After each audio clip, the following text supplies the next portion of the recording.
I'm Maria Menounos, and you're tuned in to AfterBuzz TV, the ESPN of TV talk. Now, let the buzz begin. What's going on, AfterBuzz family? You knocked and we are buzzing you in. It is time, sadly, for the last episode in Meeting of the Minds digitally for Insecure on AfterBuzz TV. I'm your host, McCall Hall, and again, it's been 10 weeks and I still haven't met these three amazing people, but I'm gonna let them go around the horn, introduce themselves, and we'll get into the rest of the episode. Starting with our resident Lawrence Hive. Go ahead. Yes, I'm Kenneth Ware, the president of the Lawrence Hive out here in LA, and I have some BLM supporters with me. We got a DJ, Karma Camille, we got Eric, Jordan, Jessica. We have a stand-in from Insecure, my sister Denisha. She was a stand-in for Condola, and then we have Jamal. Everybody up in there. So yes, we all have on the I Can't Breathe, Stop Killing Us, those type shirts. So we're getting those social messages, justice messages out. And our lady in red, what's up? Hey y'all, it's Carla Renata, the Curvy Critic. It's great to be here for this last show. I'm ready to get this party started. And all the way from Virginia. What's up, guys? It's Mia. Yes, different background for our last episode. I'm self-isolated with my parents. Missed them, had to see them, but I'm excited to be here. And also, I would say I'm co-president of the Lawrence Hive, or maybe vice president, maybe secretary, maybe every role. I don't know. I love Lawrence, so I'm with Kenny on this one. Yes, VP. We like Barack and Biden. Yes. I don't want to be Debbie Downer here, and I also don't want to promote black on black violence, but both of y'all can go to hell with your Lawrence Hive. I don't care about Lawrence. Okay, McCall. So you mad about that, but we're Team Lawrence all day, and we're very supportive of him. So you can keep that up in Washington. We'll talk more about that later. But one thing I do know is whether you're Team Lawrence, Team Issa, Team Molly, Team Amal, it doesn't matter. If you're Team Black, you're in the right place. And I would go so far as to say I think we're all a part of Team Black, obviously with Kenneth and his crew. So I just want to have a quick check-in because what I've realized, we're all dealing with a lot, right? We're dealing with the fact that we're stuck in the house. We're dealing with the fact that we're Black and stuck in the house. And we're dealing with the fact that when we walk out of the house and be Black, we may not get home. So I just want to check in with everybody. How are you doing? Where are you at? Have you been able to participate in any of the Black Lives Matter protests? So Mia, I'll let you go ahead and start there. And Kenneth will have you round it out at the end. Yeah, so I live in DC. I clearly am right there. You've seen all the stories. It's definitely insane, but I went to one protest out there and strangely enough, I thought I was going to go and feel really low afterwards and just totally just heartbroken all over again. But I actually left feeling more hopeful. There were so many walks of life, so many different people. You see so many signs from all these people from these different communities here to support us. So that was actually nice to leave feeling hopeful. And then I went to JMU. So I went to a small march with, again, a mixed group, allies, Black folk, all of us together. And everyone told stories about, problematic things we experienced at the university as a PWI and things that they can do better on. And so that was a really productive conversation. It was a very supportive group and that was really nice. But I mean, every day, like I said, I'm isolating with my parents now. We've been having these conversations. And one thing that we talked about is that it's interesting that it's when we as Black folk have these conversations, like the whole world's having conversations right now, right? But when we talk about it, we're reliving trauma and we're grieving the loss of these people who are brothers and sisters. We don't know them personally, but I mean, it's a lot. But I'm just glad to see that, even though we have to have these conversations that are so stressful and traumatic, there's people not of color who are having these conversations in their homes and talking to their parents and opening their eyes. And so it sucks that it's taken this long, but I'm glad it's happening. So there's a little spark of hope. What about you, Carla? I'm caretaker for my mom, so I can't be out protesting because we are still in the midst of a pandemic. COVID-19 is still out there. We don't have a vaccine. We don't know what's happening with that. And I don't want to put my mom at risk nor myself. Having said that, I have found a way to be active and be involved at home. I'm a member of Color of Change. So we do some outreach once a week by texting and calling people to get them to reach out to their legislative branches to vote, and make calls on behalf of the people that can't. So we did a big spearheading campaign in Minnesota on behalf of George Floyd and that whole defund the police situation there. And apparently our calls and our texts made a difference. So that's what I'm doing on this end. And definitely just as a Black man, even when I go jogging in the neighborhood, thinking about Ahmaud or thinking about Breonna Taylor, you can just be in your home, or Botham in Dallas, where he was in his home and she bust in there and shot and killed him. I mean, it's anxiety that you deal with when a white person is pulled over. They may be thinking like, oh, I'm going to get a ticket. Every time I'm pulled over, it's like, okay, are my hands on the wheel? Where's my registration? Where's my license? Like, it's just that built-in trauma that we deal with all the time. And racism isn't anything new in America. So a lot of these conversations that we're having with people are just like, oh, I can't believe this is going on. Or it's like, no, open your eyes. It's happening, and it's been happening for over 400 years. Like, we didn't just move here. We didn't just relocate and say, oh, you know what? Let's go try America. No, slavery. Like, stop it. So stop shooting us, and just so many different things. So I went to one of the protests in Hollywood, and I recorded some footage, and I didn't know how I would feel, but it was very uplifting to see so many people from so many different walks of life, just that support. And even the people that like trying to figure it out, like, hey, what can I do? And then like, that's the first step, like, let's figure it out together. So it was really good to see everybody marching, and I mean, just around the country. So Absolutely. And thank you guys for sharing, what you guys have been doing. I myself, I'll share. So I work for the University of Southern California in the athletic department, and my job is to ensure that we're giving back to our community. And this is one of those times in my life, and I was telling my friends, I've never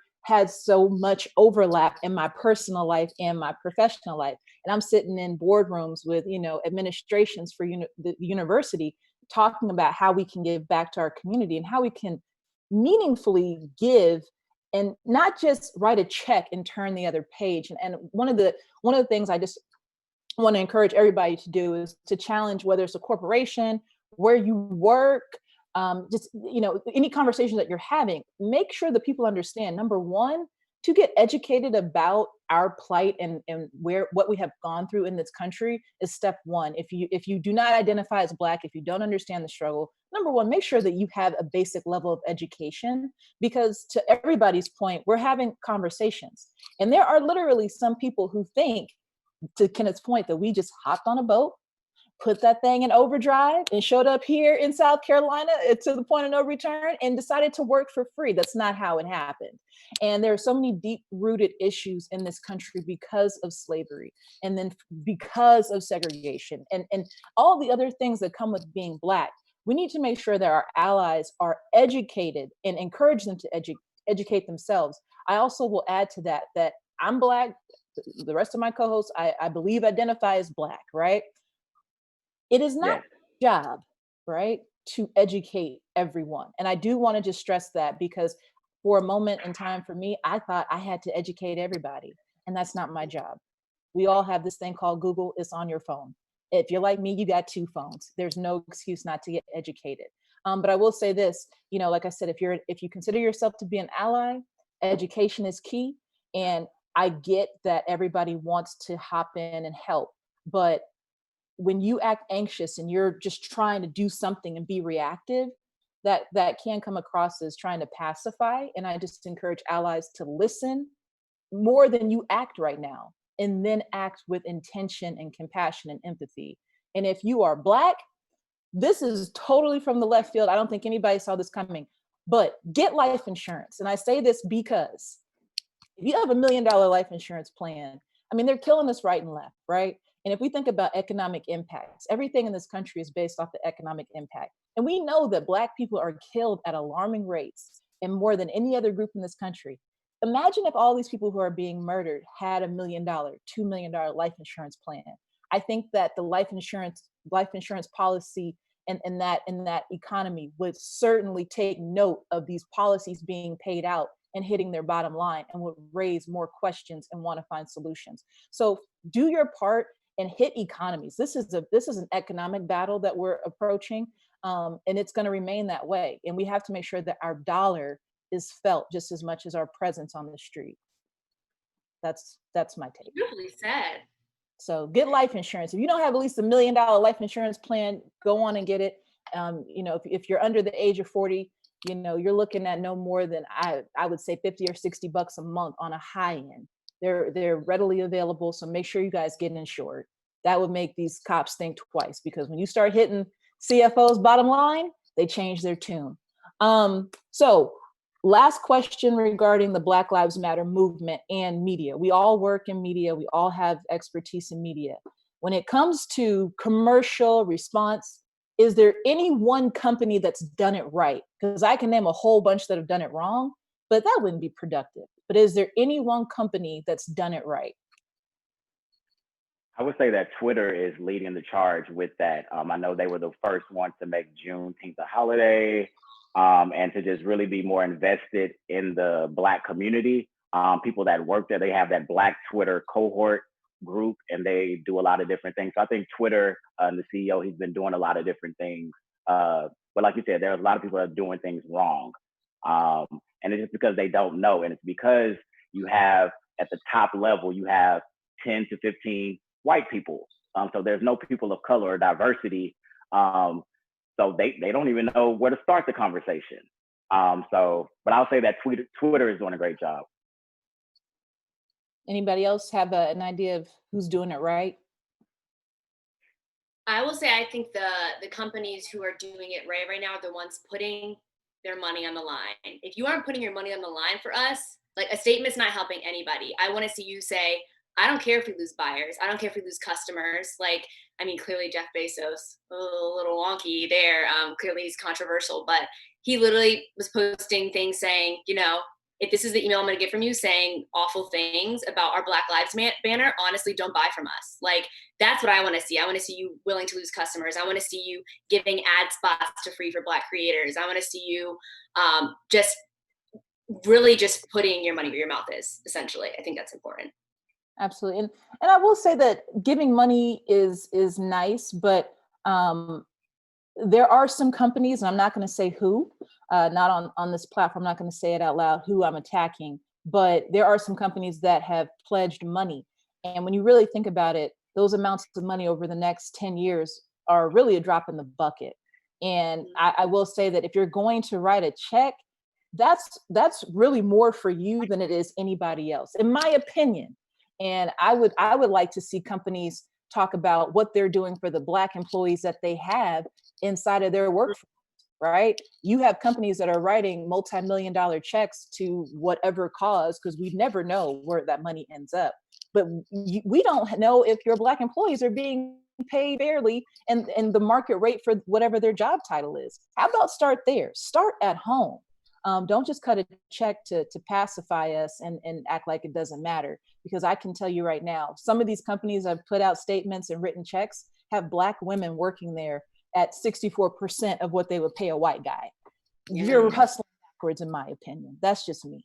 So anyways, police brutality has to stop. Black people in this country need an opportunity to become a part of the economic system in a much bigger way.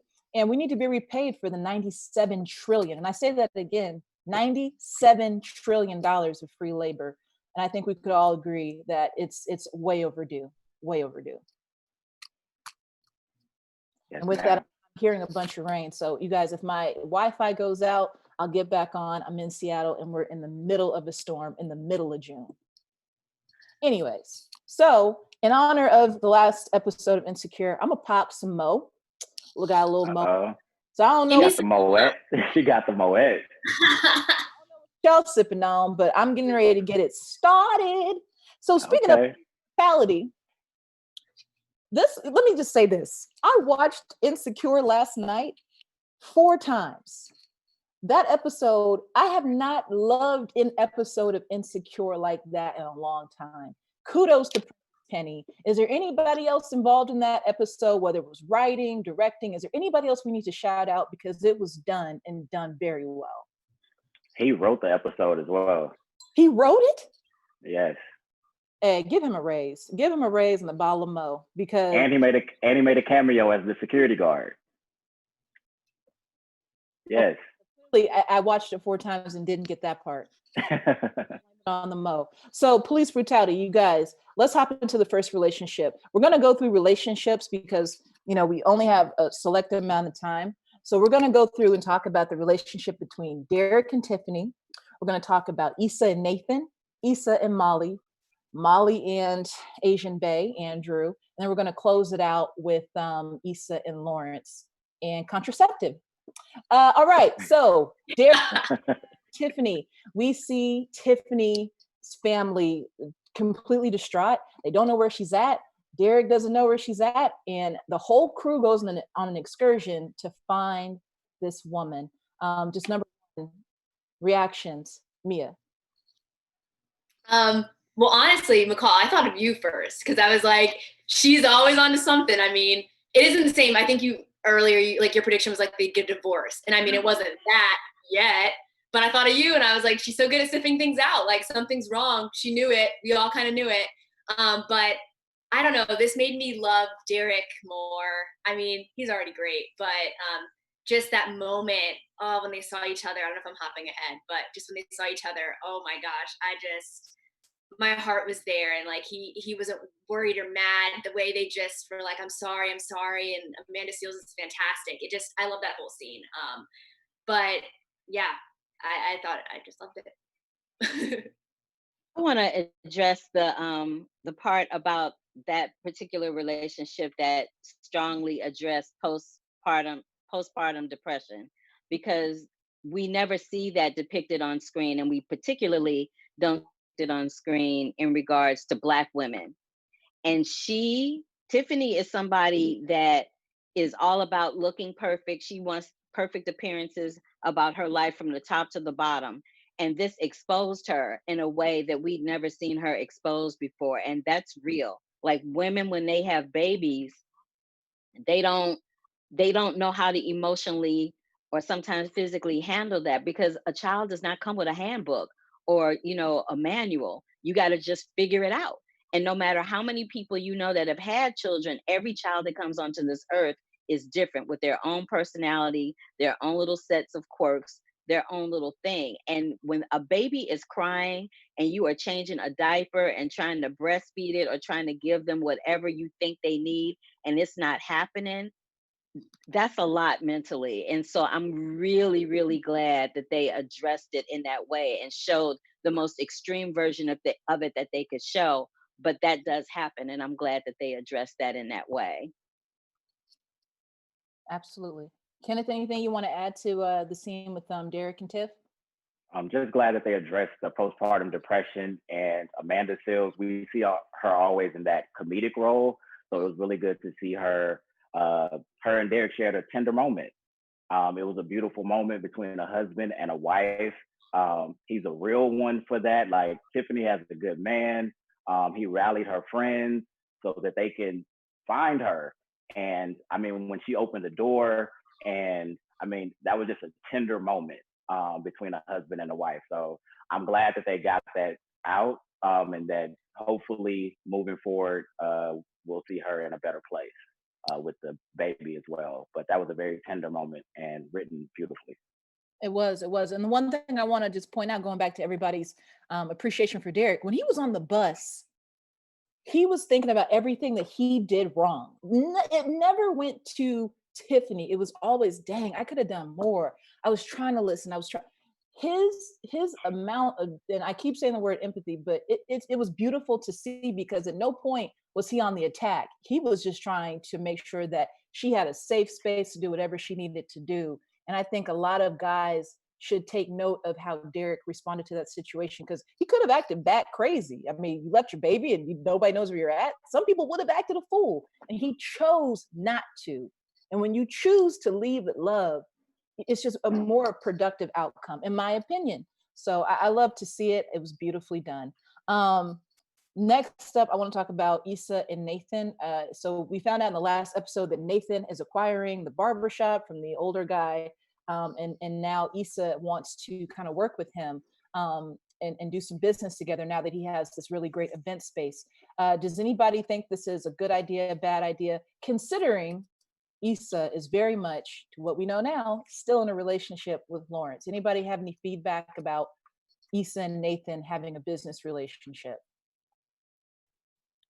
I will say, as the president of the Lawrence Hive, I just want to thank Nathan for that apology, because he hated on him on the previous episode when she told him that she was back with him, and he was like all these negative things, very spiteful comments.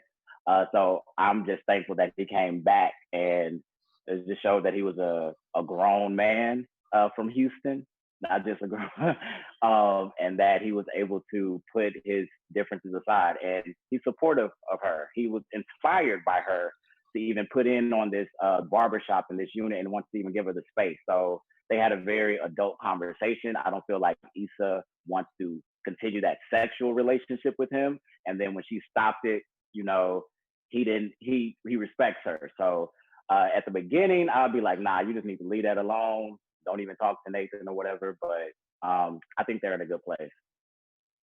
Yeah, kudos to him for admitting that when she said she was back, when he tried it and she said she was back with Lawrence, he said that that made him feel some kind of way, and he needed to like get his head together when she told him that. Kudos. The thing about the writing for this episode, what Prentice did is I think he captured everybody's voices perfectly, especially the male voices for this episode. Like you mentioned, McCall, about Derek on the bus, you know, him having that moment of trying to realize if Tiffany ran off because he wasn't doing enough for her. And the same thing goes for Nathan.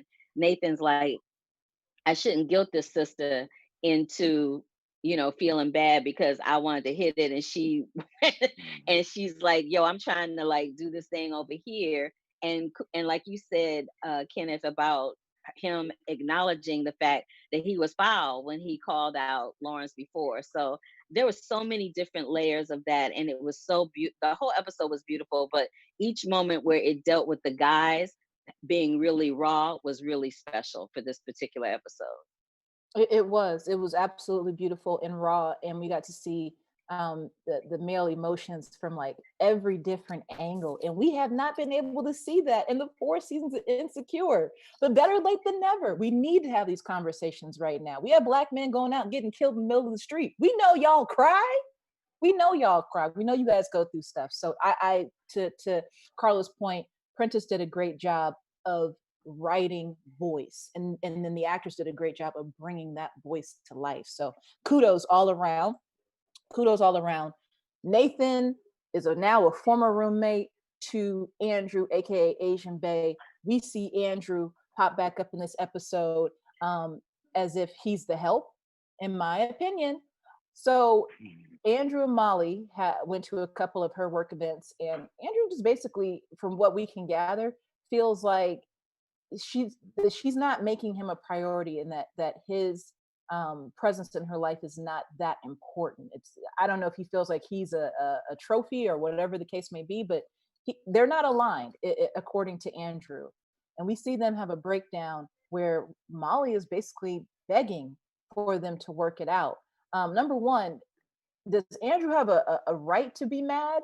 And was Molly's act, and I'm calling it an act, but was her gesture and effort to get them back together, do you think it worked? Do you think it was genuine? So I'll let you guys jump out there. I'm not going to call anybody, but give me. Well, I was going to say, I go want to ahead. first say, speaking really quick to Nathan, just how we covered postpartum depression. We're doing 2 episodes in one, but I think it's important to mention that they did cover mental health and the fact that he was diagnosed with bipolar disorder. And they talked about it. That conversation last episode was powerful. It was important. Again, something that's not talked about enough in the Black community. I'm glad we're talking about it more. And to see that conversation of him explaining why, you know, he's like, I'm sorry I disappeared, and to see him get the help he needed, I thought that was really important. So I didn't want to leave that out. But as far as Nathan and Molly, I believed Molly for a second when she was talking to him, but I think it happened right after everything with Tiffany and Derek. And I think she was coming off of seeing that moment, that tender moment, like Kenneth said, between them.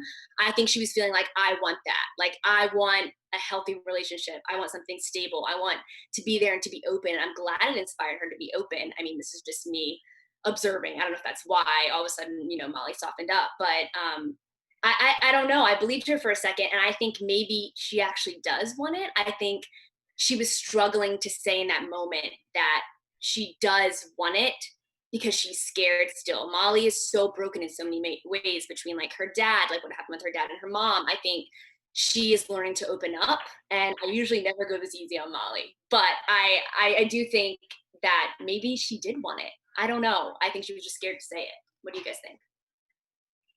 I think that I think she's selfish.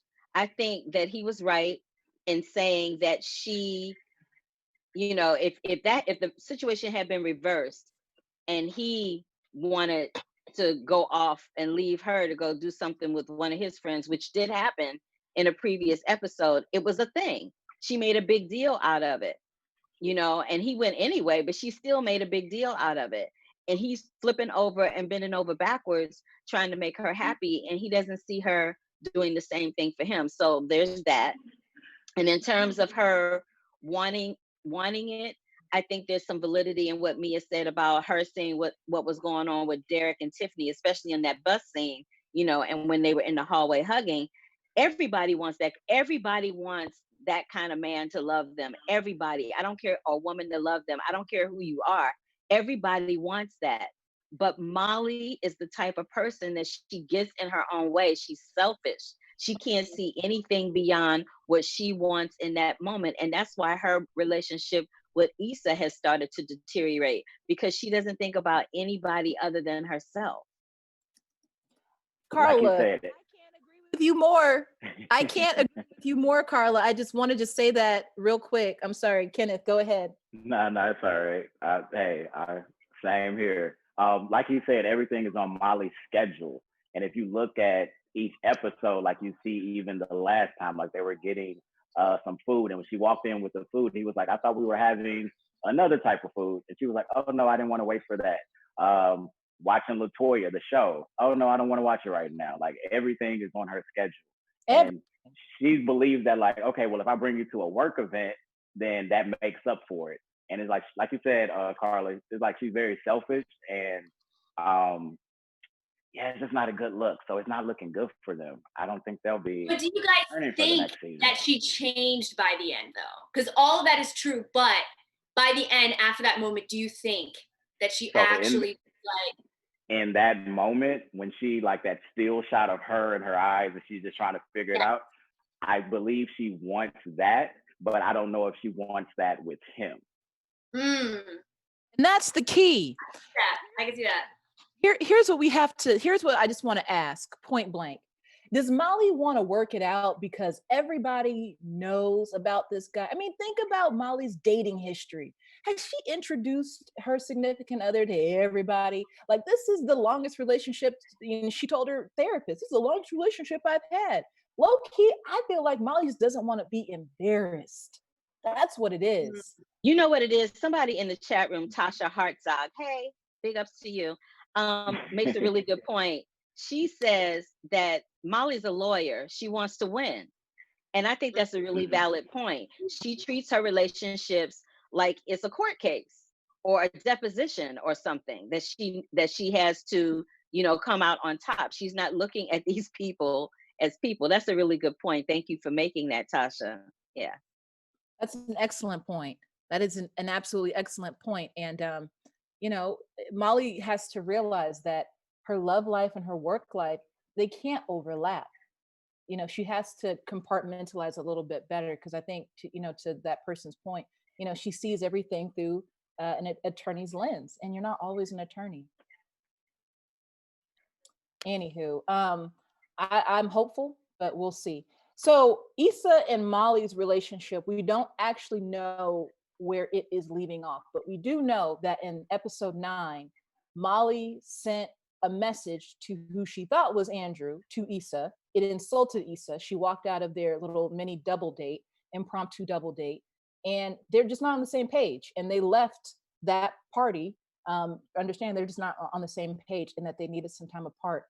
We are actually able to see them sit down together at the end of this episode. I'm not sure what to make of it. Maybe during our predictions, we can kind of talk about it more. But the fact that they made a choice to meet up is a positive sign, I think. But Issa's grown a lot, and Issa's a different person. And to Carla's point, Molly just still hasn't evolved. So I think, unless anybody has anything they want to say about that, there's not a whole lot, in my opinion, to dissect, but we just have to wait. Anybody want to chime in?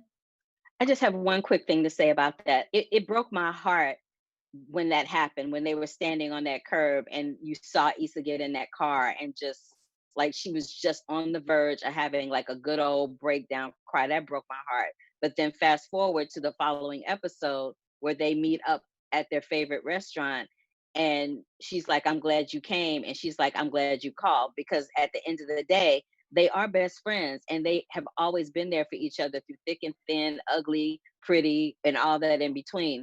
So the fact that they're going to sit there and now have this conversation with the two people that they feel the most comfortable with was actually kind of encouraging. I would agree. I think it is encouraging. And I guess we'll just have to wait till next season to find out. Ken, anything you want to add? Yeah, let's talk about cell phone etiquette and text messaging. Before you press send, like, good, like, why did you do that?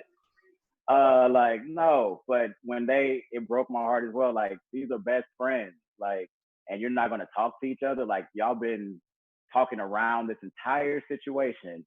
And I was like, okay, well, they're going to talk it out before she leaves. And they're just like, just throwing it away. Like, okay, like, this is some like one night stand or something.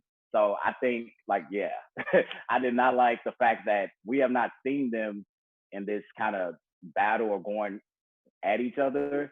So the fact that we don't have a lot of their background information is kind of like weirding me out. Like, okay, well, when did it get this bad? But Issa and Molly meeting at Mercado restaurant, the same place where in the first episode or the pilot episode, that was another tender moment. And I know they definitely worked that out. Like, definitely. Yeah, and shout out to all the restaurants that were in this episode. We saw Gusado's, which is a real spot in LA that I love. No promos, but I'm just saying, if you guys are in LA, check out Gusado's. There was some really great just cameos from the local spots in LA. So we are getting a little short on time. I hate to say that when we've gone through 10 episodes this season, but we have to be mindful. So let's just get down to it. I'm going to need like 4 more of these. Lawrence comes over. He walks in the door.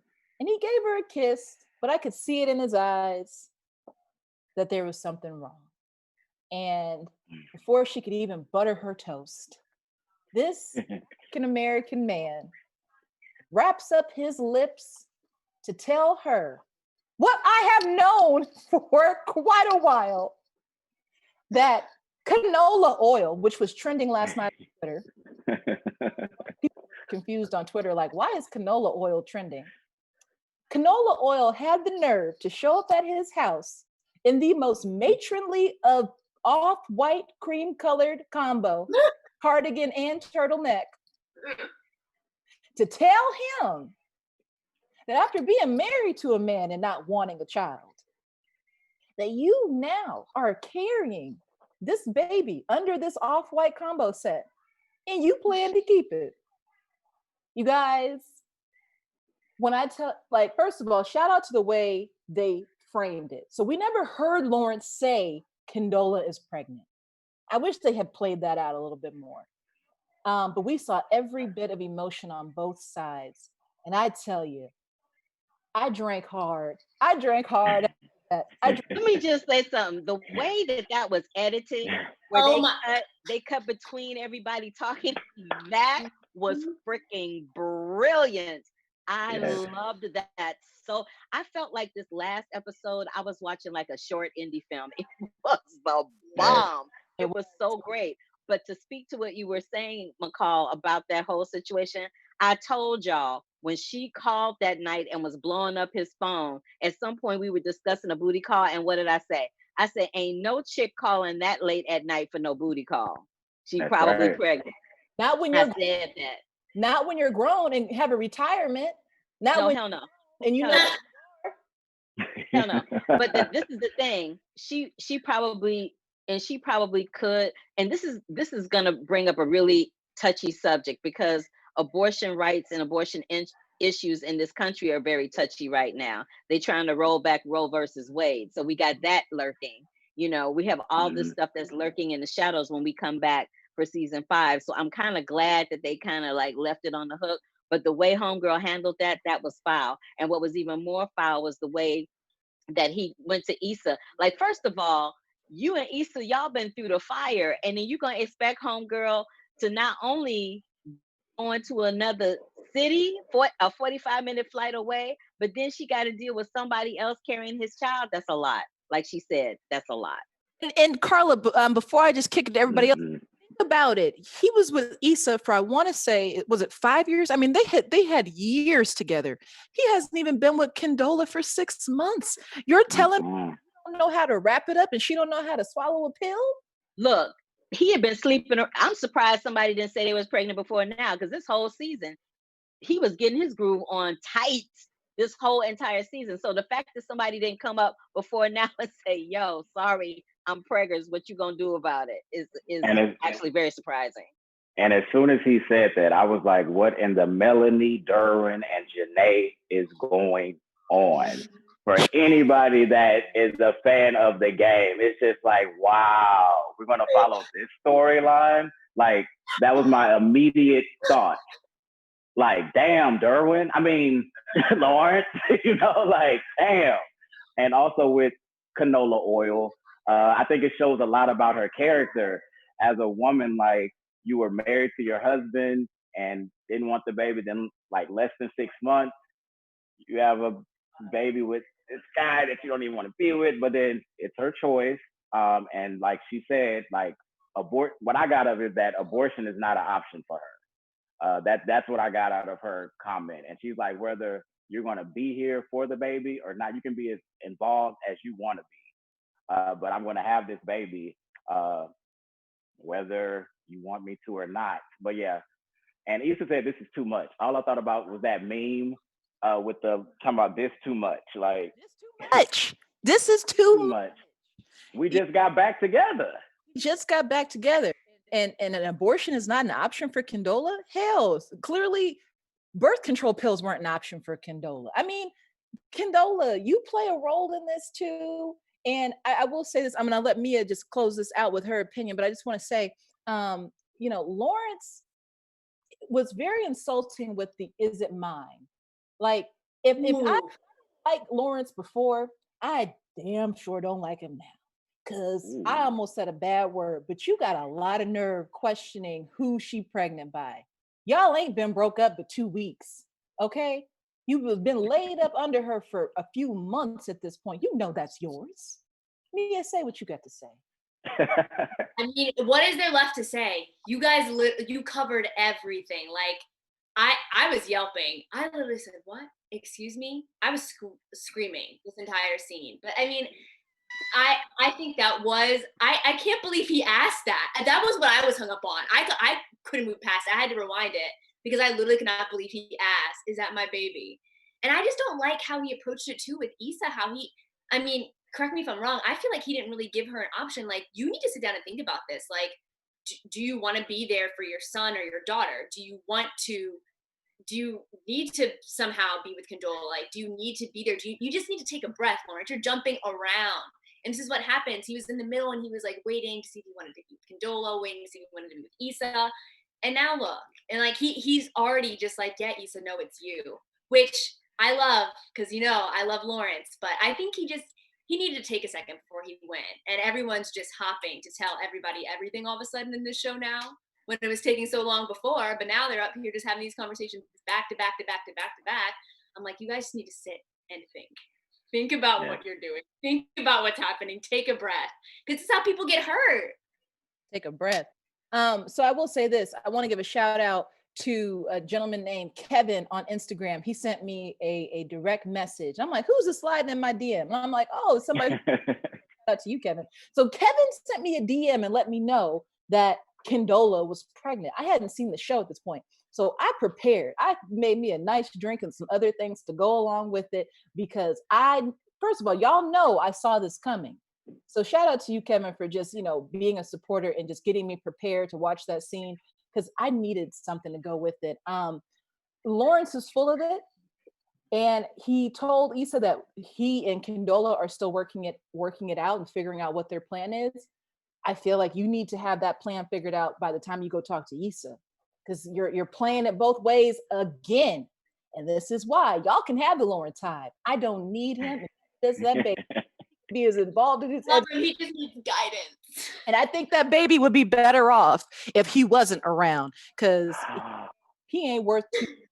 So you got Lawrence is figuring it out. Lawrence is figuring it out. And Issa, she had her good indica. I'm assuming that was an indica she smoked after she heard that news, and she was chill. And they gonna work it out, or they gonna figure it out. So not too much on Lawrence. He got it. He's working on it. So before we wrap up, let's do a prediction to go into season 5. Can I get some prediction music, please, while I sip on this mo? And now, your AfterBuzz TV predictions. All right, I'm gonna throw it off. Carla, you tell me your prediction first, on the spot. I feel like when we hit up the premiere episode of season 5, we're gonna catch up on this conversation that he's having with Issa and figure out, where she's gonna allude to in terms of her decision, and where his decision is gonna be in terms of whether he wants to be there for a father, be there as a father for his baby with Condola. And then we're also gonna see how Molly and Issa's relationship plays out. We'll see what happens with Derek and Tiffany. And Kelly was kind of on the DL this season for most of it, so we'll probably see some shenanigans with her as well. Okay, I like it. Kenneth Ware, prediction. I will say my prediction is break babies are not deal breakers. So I'm not going to say that Issa wants to be with. If she chooses to go this long distance relationship to San Francisco, and to be with Lawrence and to look past that, it might be very hard. But break babies are not deal breakers. We have Ludacris, D-Wade. I mean, there's a lot of people all the time that have these break babies. Not saying I endorse that. I don't endorse that. However, it happens a lot. It happens a lot. Not in my world. Mia, what do you think? What's coming next? I think life is going to bring Issa and Molly back together. I think they're going to make up. I think they both have their issues, and that's the thing is we love them. They're both a little bit selfish. Molly way more than Issa, but I think Molly and Andrew, that's going to be over. So that's why she is more willing to talk to Issa in that last scene, and I think Issa clearly needs someone to talk to about all this Lawrence stuff. I don't know if Lawrence will move. I don't know if he's going to end up going to San Francisco. I don't know what's going to happen between them, but I think Issa's going to try to make it work with him, and Condola will be around, and we'll see where it goes from there. Hell, he better take that job in San Francisco. He got child support now. He needs one. That's true. To take a new job. Here's what I think. Issa and Lawrence, I wholeheartedly believe should be done. I believe they will be done. I believe that Lawrence will be written out by middle of next season. He will be officially written out, as he should have been a long time ago. Number 2, Issa and Molly, I do think we'll get on the right page. I'm not sure what that will look like, but they will get on the right page. Andrew and Molly, that's done. That's been done. Put a fork in it. And I will say this about Tiffany and Derek.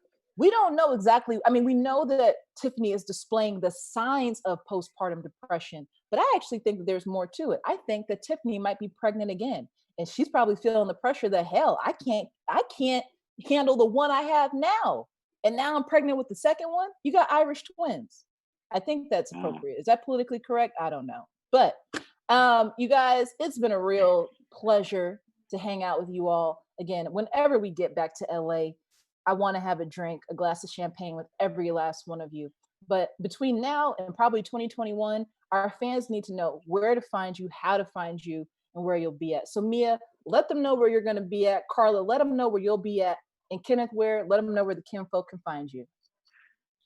Thanks for tuning in this season, y'all. I'm Mia. You can find me on Twitter at Hot Mess Mia, because it's always a hot mess over there. On Instagram at Yours Truly Mia.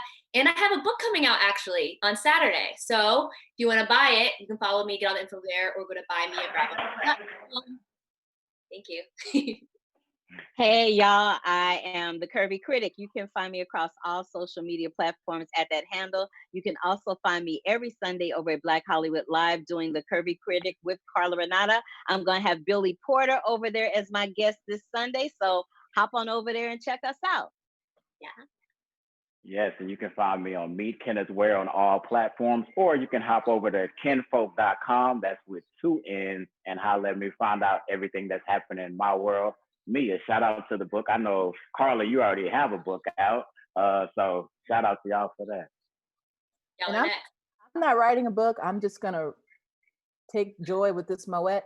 You guys, it's been an absolute pleasure. Make sure to follow AfterBuzz TV across the board. Like, comment, subscribe. We have a ton of shows. We're going to keep the conversation going about Black Lives Matter. It's been an honor. It's been a pleasure. Thank you all. We'll see you all next season for season 5 of Insecure. Peace. Our founder, Keven Undergaro, and me, Maria Menounos, would like to thank you for tuning in to AfterBuzz TV. Remember, we're not just the first, we're the biggest in the world, and we're the only destination for all your favorite TV shows. Whatever you crave, we've got it. So go to AfterBuzzTV.com and check out our lineup. Buzz you later. The views expressed herein are those of the hosts only and do not necessarily reflect the views of AfterBuzz TV or its owners or principals.